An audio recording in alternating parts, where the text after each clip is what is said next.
എല്ലാവർക്കും നമസ്കാരം. മെഡിറ്റേഷൻ സെൻ്ററാണ് ഇത്, me to me meditation centre. അപ്പോൾ ആ പേര് പറയുന്ന കണക്ക് തന്നെ ഇവിടെ ധ്യാനത്തിനാണ് പ്രാധാന്യം. ഇപ്പം ഗുരു എപ്പോഴും പറയും,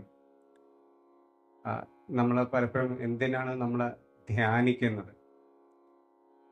അപ്പം പലപ്പോഴും നമ്മളൊക്കെ ഞാൻ തുടങ്ങുമ്പോഴൊക്കെ ഞങ്ങൾ ചിന്തിച്ചിട്ടുണ്ട്, ധ്യാനം നമ്മൾ എവിടെയെങ്കിലും കണ്ണടച്ച് എന്തെങ്കിലും ഒരു വസ്തുവിലോ അല്ലെങ്കിൽ ചിന്തകളില്ലാതെ ഇരിക്കുന്ന ഒരു അവസ്ഥയാണോ എന്നൊക്കെ നമ്മൾ പലപ്പോഴും ചിന്തിച്ചിട്ടുണ്ട്. എന്നാൽ ധ്യാനം ഗുരുജി പലപ്പോഴും പറയുന്നുണ്ട്, നമുക്ക് ധ്യാനം ഒരു മനസ്സിൻ്റെ ഒരു പിടിച്ച് കെട്ടലല്ല, മറിച്ച് എന്താണോ ഒരു ആകാശത്തിൽ മേഘങ്ങൾ വന്നു പോകാം, അത് മഴ, അതിൻ്റെ അകത്ത് മഴ പെയ്യാം, വളരെ ക്ലിയർ സ്കൈ ഉണ്ടാവാം. അപ്പോൾ എന്തൊക്കെയാണോ നമ്മളിൽ നടക്കുന്ന പ്രക്രിയകളെ നമ്മൾ നിരീക്ഷിക്കുക എന്നാണ് ഗുരുജി എപ്പോഴും പറയുന്നത്. നിരീക്ഷണമാണ് ഗുരുജി പറയുന്നത് നിന്നിലേക്കുള്ള വഴി. അപ്പം നിരീക്ഷിക്കാൻ ആർക്കാണ് കഴിയുക? നിരീക്ഷണം നിനക്ക് വേണ്ടി വേറെ ആർക്കും ചെയ്യാൻ കഴിയില്ല. ഗുരു പറയുന്നത്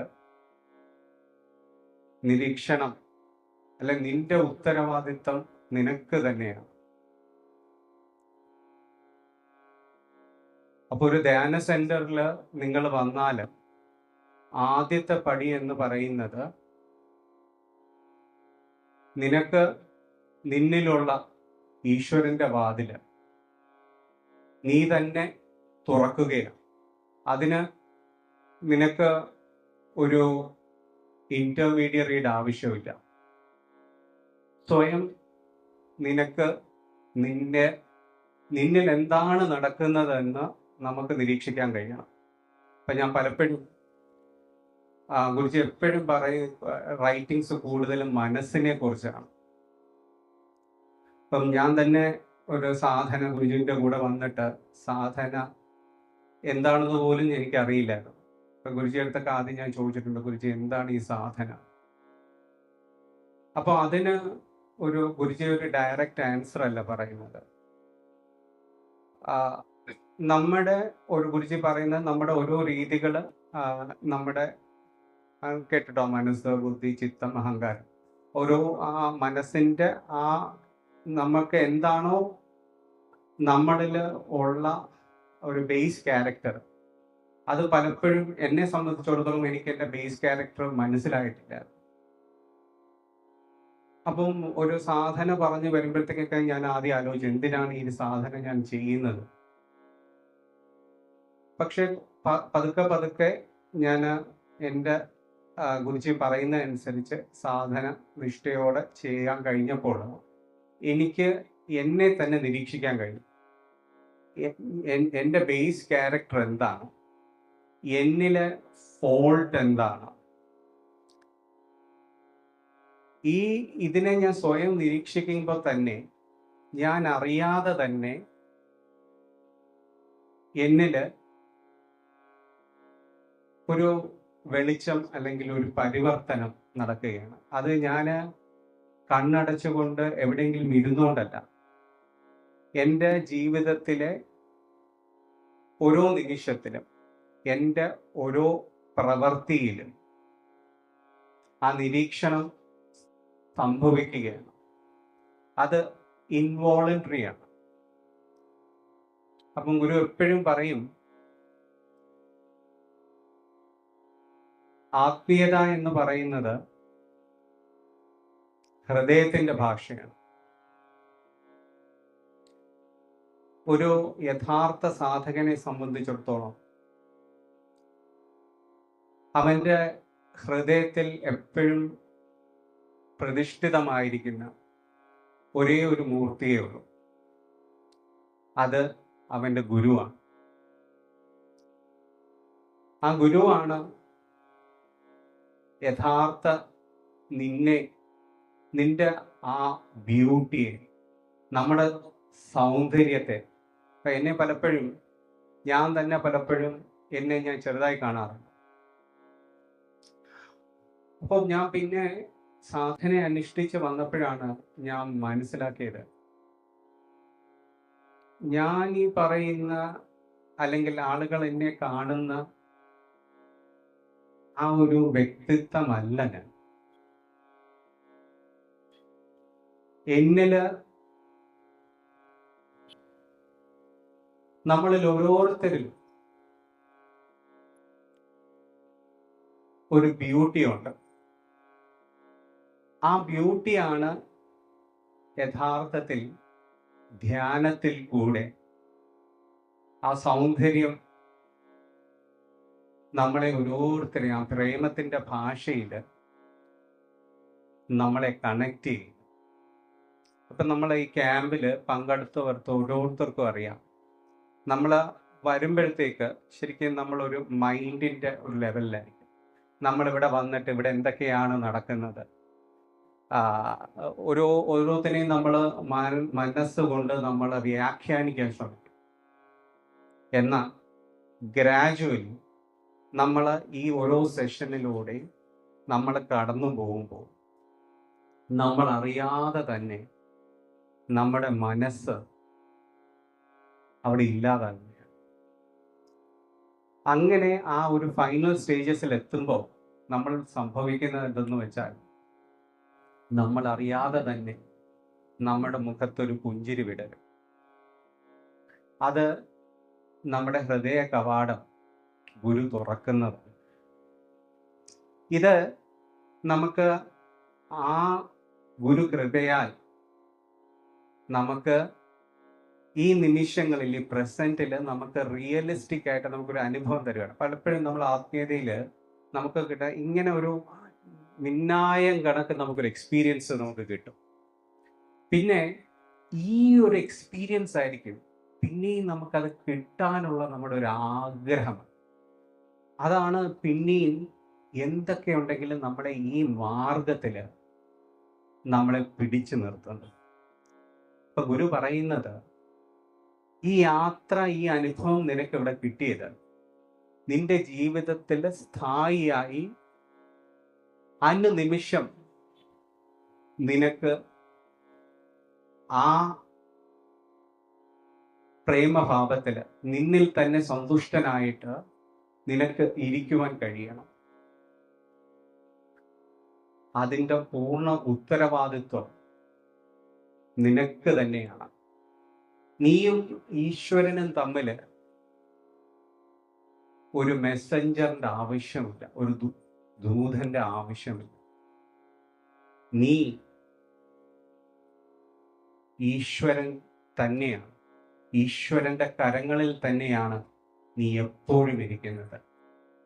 അത് നാം അറിഞ്ഞുകൊണ്ട് നമ്മുടെ ജീവിതത്തിൽ നമുക്ക് നിലനിർത്തുവാൻ കഴിഞ്ഞാൽ അതാണ് ധ്യാനം.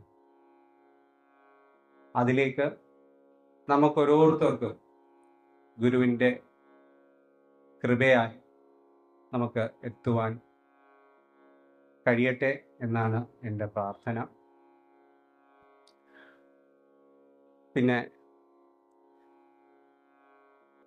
ഈ സെഷൻസ് ഇപ്പം ഗുരുജി ഇപ്പം ഹരിചേട്ടൻ എത്താനായിട്ട് അല്പം താമസിച്ചതുകൊണ്ടാണ്.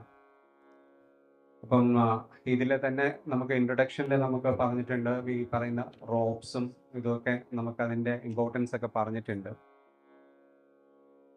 അപ്പം ഓരോരുത്തരും നമ്മൾ ഈ ക്യാമ്പിൽ വരുമ്പോഴത്തേക്ക് ആ കിട്ടുന്ന അനുഭവം അത് നമ്മൾ ഇത് ഇറങ്ങിക്കഴിച്ചാൽ ആ അനുഭവത്തെ നിരന്തരം നമ്മളിൽ നമുക്ക് നിർത്തുവാൻ കഴിയണം. അപ്പം നിത്യസാധന കഴിയുന്നതും നമ്മൾ മുടക്കാതെ ചെയ്യണം.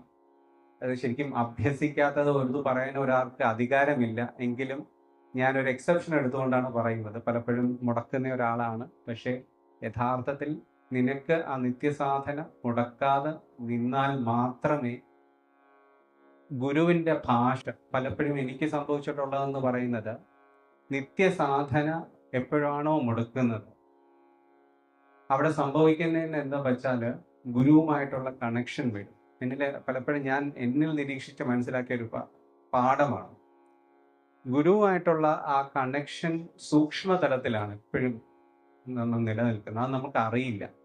ശരിക്കും നമ്മൾ ഒരു ബോട്ടിൽ അല്ലെങ്കിൽ ഒരു ഇതിൽ നമ്മൾ സഞ്ചരിക്കുമ്പോഴത്തേക്ക് ശരിക്കും അതിൻ്റെ വാല്യൂ നമ്മൾ പലപ്പോഴും അറിയത്തില്ല. എപ്പോഴാണോ ഇത് ക്യാപ്സൈസ് ചെയ്ത് മുങ്ങുന്നത് അപ്പോഴാണ് നമ്മൾ നിലവിളിക്കുന്നത്, ഭഗവാനെ, ഞാൻ ഇതുവരെ എത്ര സന്തോഷത്തോടെ ഒന്നും അറിയാതെ ഞാൻ ജീവിച്ചു.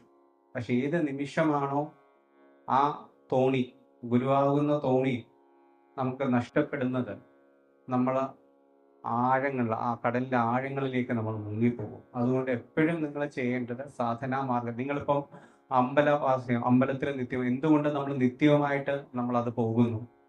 അപ്പം നമ്മൾ പോയി തൊഴുത് ആ ഒരു ഡിവിനിറ്റി നമ്മളിൽ കീപ്പ് ചെയ്യാൻ തന്നെയാണ്. അപ്പം സാധന ചെയ്യുമ്പോൾ എന്താണെന്ന് വെച്ചാൽ ഒരു ഇന്റർമീഡിയറി ഇല്ലാതെ നിങ്ങൾ എവിടെ ഇരുന്നാലും, ഏത് സ്ഥലത്തായാലും ഏത് സമയത്തായാലും നിങ്ങൾക്ക് ആ കോണ്ടാക്റ്റ്, ഗുരു എന്ന് പറയുന്നത് ആ ആബ്സല്യൂട്ട് കോൺഷ്യസ്നെസ് ആണ്.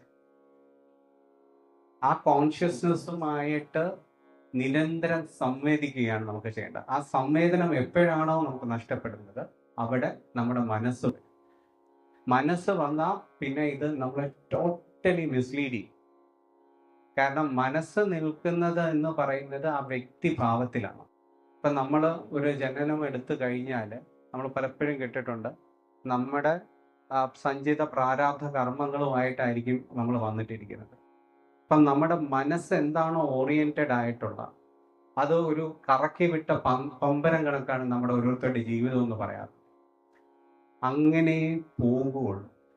ഒരു ഗുരു ചെയ്യുന്നതെന്ന് പറയുന്നത് ശരിക്കും ആ നമ്മുടെ ജീവിത ചക്രത്തെ മാറ്റിമറിക്കുകയാണ്. ജന്മജന്മാന്തരമായ ആ പ്രാരാബ്ധങ്ങളെ കരിച്ച് നമ്മളിൽ നമ്മുടെ യഥാർത്ഥ രൂപം, നമ്മുടെ ആ ചൈതന്യം, ആ ഈശ്വരീയത. കാരണം എല്ലാവരും ഒരാളെ പ്രേമിക്കുന്നത് എന്തുകൊണ്ടാണ്? എക്സ്റ്റേണൽ ആയിട്ടുള്ള ആ പ്രേമം എന്ന ആ സൗന്ദര്യത്തെ നമ്മൾ ഇരിക്കുന്നിടത്തോളം കാരണം അത് നമുക്ക് എപ്പോഴും അറിയാം. നമ്മുടെ ജീവിതത്തിൽ നമ്മൾ കാണാം അത്. എങ്കിൽ എന്തുകൊണ്ട് നമുക്ക് എപ്പോഴും അതിൽ സന്തോഷം നമുക്ക് കണ്ടെത്തുവാൻ കഴിയുന്നില്ല? നമ്മൾ അതിലെപ്പോഴും പലപ്പോഴും നമ്മൾ ആത്മീയത എന്ന് പറയുന്നത്, നമ്മൾ ഇപ്പം നമ്മുടെ ഭൗതിക ജീവിതത്തിൽ നമുക്ക് അതിൽ നിന്ന് നമുക്ക് പൂർണ്ണമായിട്ട് ഒരു നമ്മൾ ഹാപ്പി ആണെങ്കിൽ നമ്മൾ ഒരു അന്വേഷണ തുര നമുക്ക് ഒരിക്കലും വരത്തില്ല, ഇല്ലേ? അപ്പം നമ്മൾ എന്തോ ഒരു അന്വേഷണം ഇവിടെ നടത്തുന്നുണ്ട്. അപ്പം ആ അന്വേഷണം ആന്തരിക തലത്തിൽ എന്ന് പറയുന്നത്, സ്പിരിച്വാലിറ്റി എന്ന് പറയുന്നത്, അത് ഒന്നും ശരിക്കും നമ്മളിൽ മുമ്പിൽ തന്നെ ഉള്ള ഒരു പരമമായ സത്യത്തെ നമ്മൾ ലക്ഷ്യബോധം ഇല്ലാതെയാണ് പലപ്പോഴും നമ്മൾ തിരഞ്ഞുകൊണ്ടിരിക്കുന്നത്. നിന്നിൽ തന്നെ ഉള്ള ആ ഈശ്വര്യതയെ നാം തിരിച്ചറിയുക മാത്രമാണ് ആത്മീയത. അതിന് തടസ്സം നമ്മൾ തന്നെയാണ്. ആ തടസ്സത്തെ നീക്കേണ്ട പൂർണ്ണ ഉത്തരവാദിത്വം നമ്മൾ ഓരോരുത്തരും നിക്ഷിപ്തമാണ്. അത് എത്രത്തോളം ശ്രദ്ധയോടെ നമ്മൾ പ്രവർത്തിക്കുന്നു, നമ്മളോടൊപ്പം ആ പരമബോധമായ ഗുരു നമ്മളോടൊപ്പം ഒപ്പമുണ്ടാവും. തീർച്ചയായും നമ്മളെ ഓരോരുത്തരെയും ആ നമ്മളിലെ ഈശ്വരീയതയിലേക്ക് ഗുരു നമ്മളെ കൈപിടിച്ച് കൊണ്ടുപോകും. പിന്നെ നമ്മൾ സ്പിരിച്വാലിറ്റിയിലേക്ക് നമ്മൾ വരുമ്പോൾ തന്നെ സ്വയം നമ്മളൊരു ആത്മപഠനം, നമുക്കടെ ഉള്ളിൽ നമുക്ക് ആ നോളജ് ഉണ്ട്. പക്ഷേ ആ നോളജ് ഉദിക്കണമെങ്കിൽ അത് അതിൻ്റേതായ ഒരു സമയവും ഒരു സങ്കല്പവും നമ്മുടെ എത്രത്തോളം തീക്ഷണമായി നമ്മൾ വൈരാഗ്യ ബുദ്ധിയോടെ പ്രവർത്തിക്കുന്നു അതനുസരിച്ചിരിക്കും. അപ്പം അതിനോടൊപ്പം നമ്മൾ കഴിയുന്നത് എന്തെങ്കിലും നമുക്ക് എന്താണോ നമ്മുടെ മാർഗം. അപ്പം ഞാനൊക്കെ കൂടുതൽ യോഗ മാർഗമാണ്. അപ്പം അത് കൂടുതലും ഞാൻ വായിക്കുന്ന ലിറ്ററേച്ചർ യോഗ സംബന്ധമായിട്ട് ലിറ്ററേച്ചർ വായിക്കാറുണ്ട്. പിന്നെ ഞാൻ കൂടുതൽ വായിക്കുന്ന ഗുരുജിയുടെ വർക്കുകൾ വായിക്കാറുണ്ട്. പിന്നെ ആത്മീയതയിൽ നമുക്ക് എന്താണോ നമ്മൾ ആകർഷിക്കുന്ന ലിറ്ററേച്ചേഴ്സ്, അത് കഴിയുന്നതും നമ്മൾ ഒരു വായന നമ്മൾ ആ ഒരു തലത്തിലേക്ക് ഒരു ഹാഫ് ആൻ അവർ ആയാലും ഡെയിലി കഴിയുന്നതും നമ്മൾ ഫോളോ ചെയ്യണം. അപ്പോഴത്തേക്ക് അറിഞ്ഞോ അറിയാതെയോ നമുക്ക് അതിൽ നിന്ന് ചില ചോദ്യങ്ങൾക്ക് നമുക്ക് ഉത്തരം കിട്ടും. ചിലപ്പോൾ നമ്മൾ അന്വേഷിക്കുന്ന ഇതുവരെ മനസ്സിലുണ്ടായിരുന്ന ഒരു ചോദ്യങ്ങൾക്ക് ഉള്ളൊരു ഉത്തരമായിരിക്കും ചിലപ്പോൾ. അങ്ങനെ പലപ്പോഴും നമുക്ക് അങ്ങനത്തെ പുസ്തകങ്ങൾ നമ്മളിലേക്ക് വരും. അപ്പം ഒരു പഠനം സ്വയം നമ്മൾ നടത്തുക, അതിനോടൊപ്പം നമ്മൾ സാധന ചെയ്യുക, ഗുരു പറയുന്ന ആ നിഷ്ഠയോടെ നമ്മൾ ജീവിക്കുക. തീർച്ചയായും നമ്മളിൽ എല്ലാവരിലും ആത്മബോധം വരട്ടെ, നിറയട്ടെ. ഹരി.